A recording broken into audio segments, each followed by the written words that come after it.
Hey guys, welcome back to my channel. Thanks for watching. Thanks for subscribing.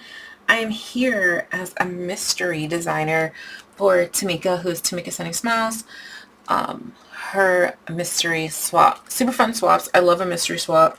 I can't wait to start getting back into swaps, but I can't do it right now. I don't have time.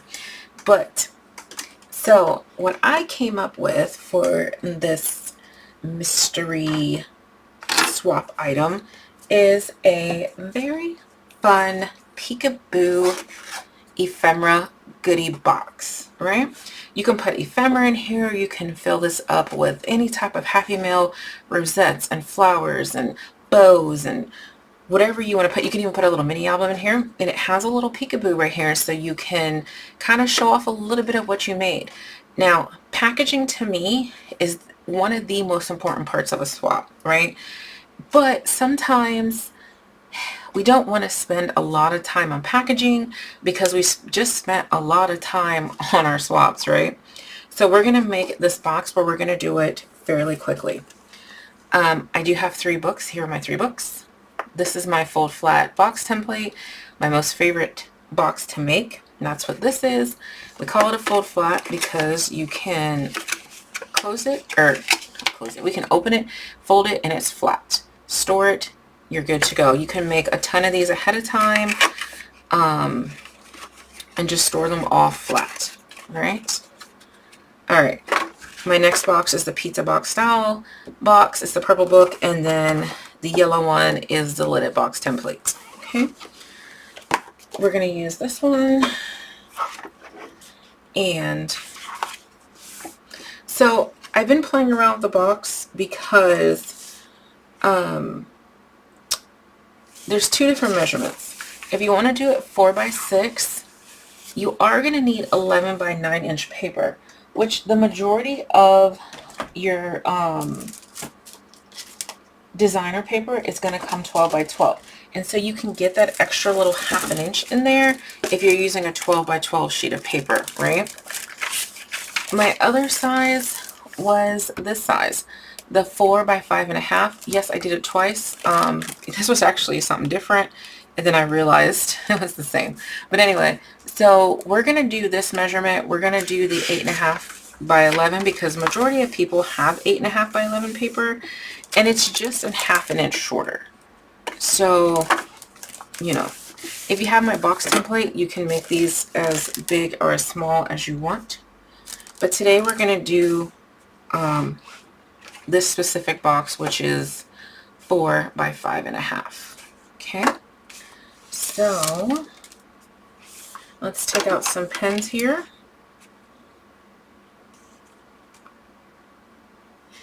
And we have 4 by 5.5 by 1.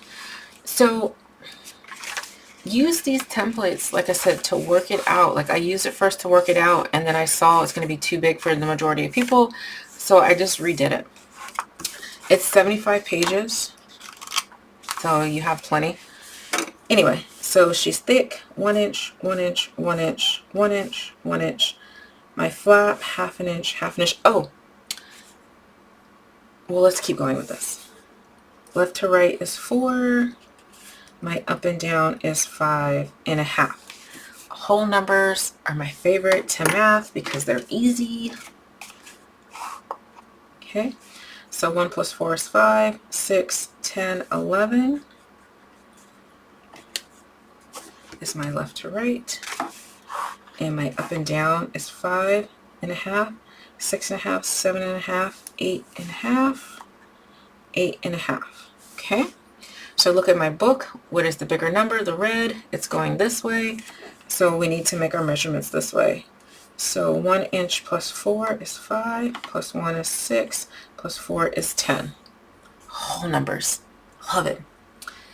Short side, we need half an inch and 1.5 on both sides. And I know because I already mathed it that it's half an inch, 1.5, 7, and 8. You can absolutely math that, or you just wait until, you know, you score it on both sides. Okay, So let's go ahead and pull out all the supplies we're going to need. We're going to need our 8.5 sheet of paper, 8.5 by 11.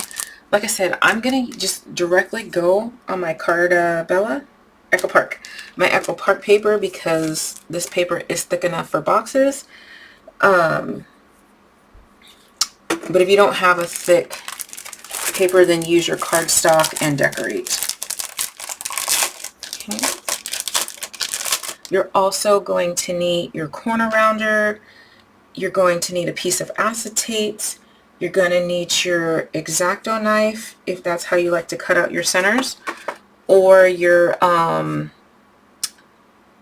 rectangle dies. I don't have any dies. I don't have a die cutting machine. Actually, I do have it down in the basement, don't I? But we're not doing that today. All right, let's get our paper. I'm going to pick quickly.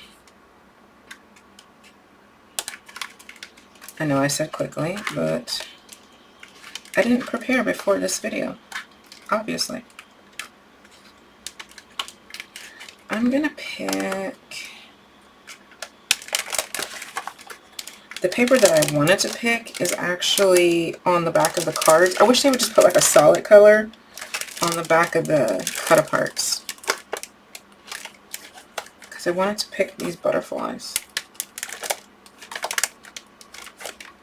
Okay. We're picking this. Here we go. I'm picking this side. It's nice and colorful and bright. Cut our paper down to 8.5 by 11.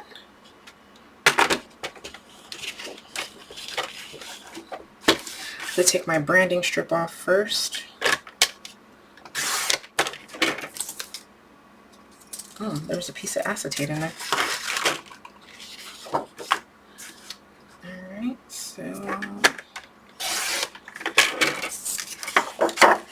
8.5 by 11. Okay. And then we are going to score at, I put the book away. Oh, no, I didn't. Okay, so on the long side, on the 11-inch side, you're going to score it at 1, 5,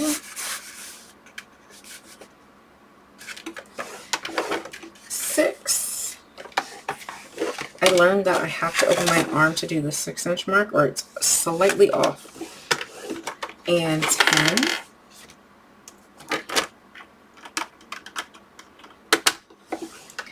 Okay, we're going to rotate it, and we're going to do 1/2 inch and 1.5 on either side.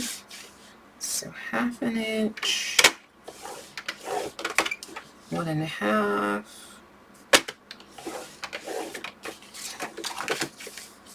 1/2 inch, and 1.5. So for those of you who use your scoreboard, you're going to put the short side at the top, and you're scoring at 1/2 inch, 1.5, 7, and 8. I mean, you can do it this way too, but I prefer to work on the right side of my scoreboard when I'm doing these smaller score lines than working over here. So that's why I rotate mine. I used to hate rotating, believe it or not. If you go back to some of the videos, I did not like rotating. Like, I was a scoreboard only. But now I'm a paper trimmer only. I don't even know where my scoreboard is, to be honest. Alright, so we're going to go ahead and varnish all of our lines. Just take your time. We're not in a rush.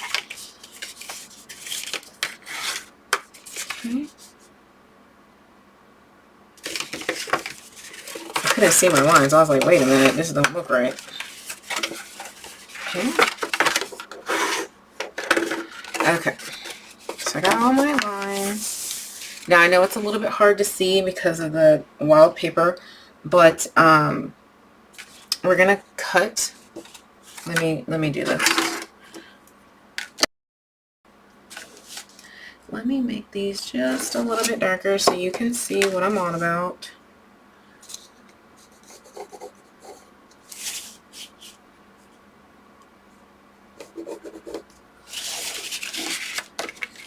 So you're going to cut off the bottom 4 boxes. It's going to be like 2 rectangles and a square or something. I don't know. I can't draw straight lines and talk at the same time. Alright, so you're going to cut off those 4. You're going to cut off those 4 on the bottom and the top. Whatever we do to the bottom, we have to do to the top. Okay, so that's going to mess me up. I have to cut on this side.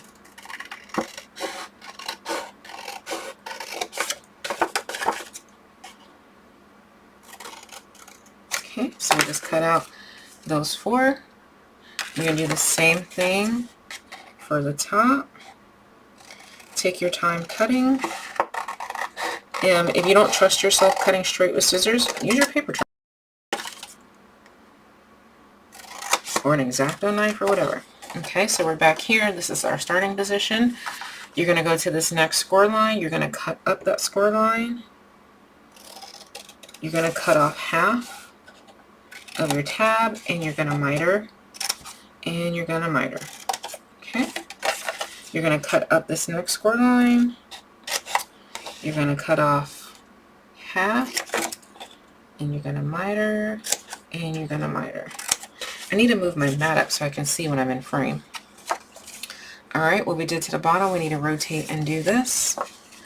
Same thing, first score line, cut up half, miter, and miter. Score line, cut up. Oh, I took a little too much off. That's okay. Half, miter, and miter. Okay. I see a little oopsie daisy here that I did. I didn't cut enough off right here. Okay. I know, that was petty, but I saw it and I had to fix it. Alright, so back to starting position, okay? On this little flat, to miter. Yes, I forgot until just now. It's really not that huge of an important step. Alright. Now, the part here that has all your extra flaps, this is going to be where we're going to use our dies or your, or how I'm about to do it. So, if you're using dies, you're going to go ahead and put your die down, tape it down, cutting facing down, close it up, run it through your machine, you're good to go. If you don't have dies or don't feel like getting them out, this is what we're going to do. We're going to take our ruler and we're going to go 3/4 inch from the score line, draw our line, do the same thing all the way around. I wanted mine to have a 3/4 inch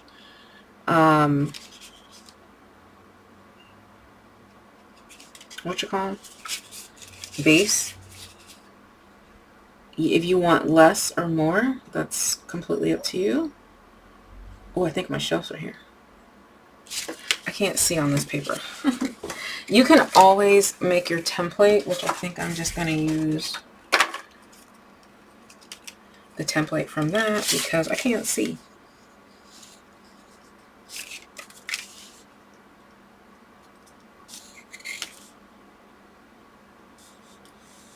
It's a wild paper. That is not right. I have to just draw the line. This is going to be your hardest part, the part you're going to struggle the most on, apparently. Sometimes you're just, I don't know, I'm just being dense. 1, 2, and 3. Okay. That's because I'm being nosy with the whatever's happening outside. 2 and 3. 3/4 inch. Okay. So mine is 3/4 inch border. That's what the box is. Peekaboo. And you can try to save this panel if you want to by using your X-Acto knife. Usually what I do is just cut a triangle and use my scissors, but because this is my pattern paper, I'm going to try and cut a straight line and save that little panel.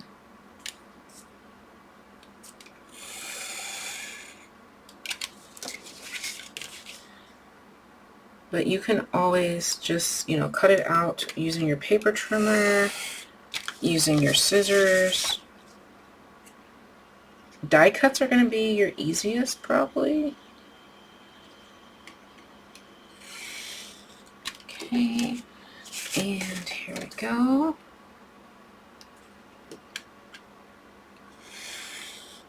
Perfect.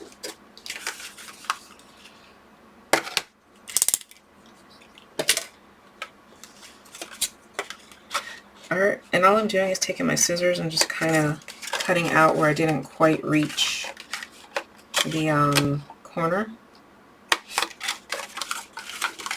That's it. Because I don't want it to have a raggedy corner. I want it to look professional. There we go. Okay. So, what I forgot to do was round my corners for the top and bottom. It's not a huge deal. You can round it with your corner rounder. You can do it now. You can do it when the box is sealed. I just round my corners whenever I remember. And I gotta be careful with this corner rounder. This is a brand new one, and it has a weird, I don't know. I'm going to call customer service. We are memory keepers, and I'm gonna get another one because, see, if I'm not careful, it does like this little extra that gets snagged, and I'm not going to be sitting here every time I need to use my corner rounder and see how much time this is taking to not get that extra little hump thing. I'm not doing that. Okay. Alright, let's back to our acetate. So let me grab some more acetate. Okay, I just had to take apart the other box and use this piece of acetate because all I have left is this. And it didn't fit. I didn't realize I didn't have any more. So I cut my piece of acetate to 3 1/4 by 4 1/2, which may be a little bit too big, but that's okay. And I'm just going to put it around my opening. Okay. Now, normally it wouldn't matter, but because this is a piece of used acetate, I'm going to have to be very careful with matching up my sides here because I don't want any glue to be seen. Okay. Yep. So what I do is I take my 1/4 inch score tape, or whatever name brand you use, and I like to go around my opening. Okay, I don't like to put it on the acetate just in case I don't line my acetate up correctly. I don't want to have tape on my acetate and then it shows through here. You know, I don't like that. So I put my tape down first. You can do whatever makes you more comfortable. But normally it's not a big deal. It's just that, like I said, I have to use a piece of acetate that already has tape on it.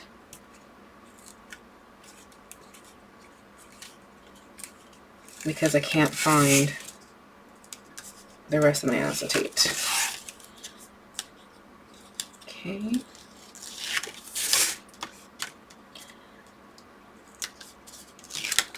This will not take you this long to make. It's just whenever I'm on camera, it takes a little bit longer just because I'm making sure every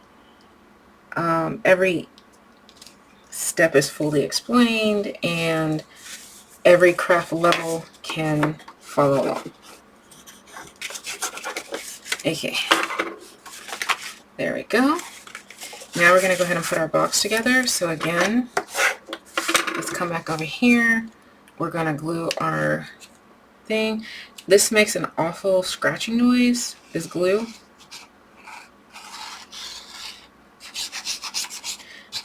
I'm not even touching the paper. I'm going to buy a new bottle, but for right now, that's what I have. We're going to fold it over.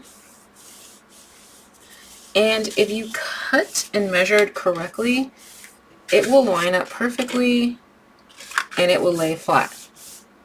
Okay? If it doesn't lay flat going this way, try to move your box going this way. Okay?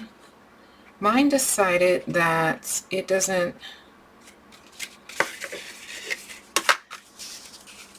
So mine will lay flat this way, but it doesn't want to pop up because inside is saying it's too long.